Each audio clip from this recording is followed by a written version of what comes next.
অনলাইনে জনগণনার তথ্য নিজেই নথিভুক্ত করলেন মেয়র দীপক মজুমদার।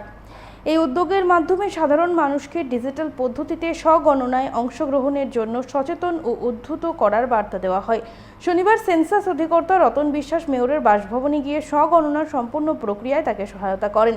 মেয়র বলেন, এবারের জনগণনা সম্পূর্ণ ডিজিটাল পদ্ধতিতে পরিচালিত হবে। গণনাকারী ও সুপারভাইজাররা আধুনিক মোবাইল অ্যাপের মাধ্যমে বাড়ি বাড়ি গিয়ে তথ্য সংগ্রহ করবেন। এজন্য প্রশাসনের পক্ষ থেকে সব ধরনের প্রস্তুতি ইতিমধ্যেই সম্পন্ন হয়েছে। তিনি জনগণনার কাজে নিযুক্ত কর্মীদের সহযোগিতা করার আহ্বান জানিয়েছেন। আমরা শুনবো ঠিক কি জানাচ্ছেন মেয়র। আমাদের ভারতের জনগণনা 2027 শুরু হয়েছে আনুষ্ঠানিকভাবে। সারা দেশব্যাপী, সারা রাজ্যে, আমাদের শহরেও জনগণনার কাজ শুরু হবে। তা দীর্ঘ 15 বছর পরে 2021 সালে শেষ জনগণনা হয়েছিল ভারতবর্ষে। এবার নতুন করে 2027 সামনে রেখে আমাদের সারা ভারতবর্ষে জনগণনা শুরু হচ্ছে। আমি বলবো যে জনগণনা অত্যন্ত গুরুত্বপূর্ণ এই কারণে যে আমাদের সমৃদ্ধ ভারত গড়ার ক্ষেত্রে, বিকশিত ভারত গড়ার ক্ষেত্রে এবং আমাদের সমস্ত পরিকল্পনা তৈরি করার ক্ষেত্রে জনগণনা সেন্সাস অত্যন্ত গুরুত্বপূর্ণ। কারণ সমস্তই ডাটার বেস করে কিন্তু সমস্ত পরিকাঠামো তৈরি করা হয়, সমস্ত ব্যবস্থাপনা বা কর্মসূচি বা প্ল্যানিংয়ের যা হয় বা অর্থ বরাদ্দ হয় বা কোনো রকম সংরক্ষণ, যেটা আমি পৌর নিগম সংরক্ষণ বলি, বিধানসভা বলি, লোকসভা বলি, বা সবটাই বিষয় কিন্তু এই সমস্ত জনগণনা সেন্সাসের উপর নির্ভর করে, জনসংখ্যার উপর নির্ভর করে।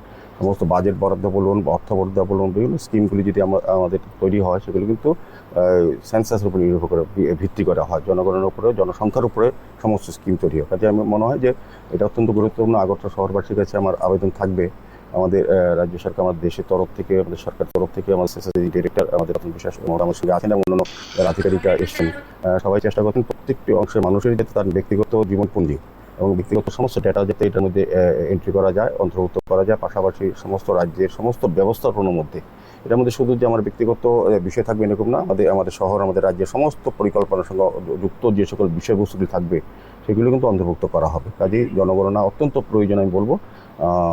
ব্যক্তি জীবন বা সমৃদ্ধ ভারত, সমৃদ্ধ বিকশিত ত্রিপুরা গড়ার ক্ষেত্রেও জনগণনাকে প্রাধান্য দিয়ে সমস্ত আমি আগরতলা মেয়র সময় বলবো বা বিধায়ক ছাত্রনগরের সমস্ত জনগণকে রাখবো, প্রত্যেকে যাতে জনগণনা যে কাজ শুরু হয়েছে তাতে যারা আসবেন সহযোগিতা করা, তাদেরকে সহযোগিতা করার জন্য এবং নিজেও উদ্যোগ গ্রহণ করার জন্য যাতে সুন্দরভাবে সফল করা যায়। সেলফ ইউনিভার্সিটির ক্ষেত্রে প্রসেসটা একদম সিম্পল। আপনার সেন্সাসের আমাদের একটা সাইট আছে, পোর্টাল আছে, se.census.gov.in।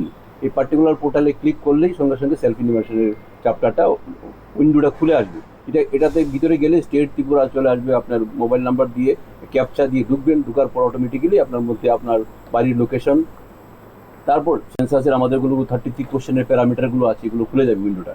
আপনি নিজে দিয়ে চেক করতে পারবেন যে আপনার বাড়ির অবস্থান, আমাদের আছে, পানীয় জলের কি বিষয়গুলো, ফেসিলিটি কোনটা আপনি অ্যাপিল করছেন ইত্যাদি বিষয়, কুকিং থেকে শুরু করে ইলেকট্রিসিটি থেকে শুরু করে অনেকগুলো বিষয়, আপনি কি খাদ্য খান, এগুলোর অপশন দেওয়া আছে। এগুলো অপশন, প্রত্যেকটি বিষয়ের উপরে 4টা-5টা করে অপশন দেওয়া আছে। যে অপশনটা আপনার পরিবারের হিসেবে আপনার অপশন যেটা অ্যাপ্লিকেবল, এটাই আপনি ক্লিক করবেন। 5 থেকে 7 মিনিটের বেশি লাগার কথা নয় সেলফ ইনভেস্টমেন্ট করার কথা। এরপরও আমি বলছি, এরপরে যদি কোনো নাগরিকরা আমাদের এই কাজটা করতে গিয়ে ভুল করেন, যে মনে হয় যে ওনার ভুল হয়েছে, মানে উদ্বিগ্ন হওয়ার কোনো ব্যাপার নেই, এনজাইটির কোনো বিষয় নেই। আমাদের গণনা কর্মী যারা আছে, ইনোমিনেটররা বাড়ি বাড়ি যাবে 1 তারিখ থেকে, আগস্ট মাসে 1 তারিখ থেকে 30 তারিখ অবধি। ওনারা গিয়ে আপনার এই সাবমিটেড করার পর যে সেলফ ইনোমিনেশনের যে একটা আইডি জেনারেট হবে, এই জেনারেটটা আপনার কাছে যত্ন করে রাখবেন। আমাদের লোকগুলো যাবে, যারা বাড়িতে যাবে, পরিচয় দিয়ে আপনার বাড়িতে যাবে, উনি আপনাকে জিজ্ঞেস করবেন আপনি করেছেন কিনা, করলে আপনি এই আইডিটা দেবেন, ওনারা আপনার আইডি দিয়ে ঢুকে সিস্টেমে ঢুকে চেক করবেন, ক্রস ভেরিফাই করবেন, ভুল থাকলে ভুল সংশোধন করবে, করে ওনারা আমাদের যে সার্ভার যেটা আছে, ডেটা যেটা আছে ভারতবর্ষের সমস্ত সেন্সাস 2027 এর সেন্সাসের এন্টায়ার কান্ট্রির ডেটাগুলো আমাদের সার্ভারে ঢুকবে, ডাটাবেজে ঢুকবে। এটা আমাদের ভারত সরকারের পক্ষ থেকে এরা কনফার্ম করে এগুলো ভ্যালিডেট করে যাবে।